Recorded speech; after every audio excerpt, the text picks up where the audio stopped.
Hello guys, কেমন আছো তোমরা? আবারও তোমাদের মাঝে নিয়ে আসলাম সেই আইসক্রিম ব্লগ। আমি অনেকগুলো আইসক্রিম নিয়েছি একটা গাবলার ভিতরে। এই আইসক্রিমগুলো এখন আমি খাবো আপনাদের মাঝে। দেখুন কতগুলো আইসক্রিম নিয়েছি আমি। দেখেন এই বরফগুলো আইসক্রিমগুলো আমি এখন খাবো আপনাদের মাঝে। এতগুলো আইসক্রিম তো আর আমি একা খেতে পারবো না, সবাইকে দিয়ে খাবো।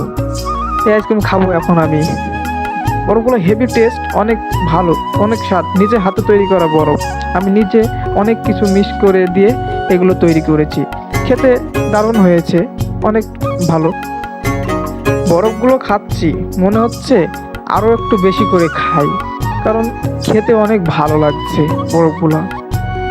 এগুলো অনেক ভালো। বরফগুলো খাচ্ছি, মনে হচ্ছে পুরো শরীর আমার ঠান্ডা হয়ে যাচ্ছে, এত ঠান্ডা। আজকের মতো এখানেই বিদায় নিচ্ছি। আল্লাহ হাফেজ।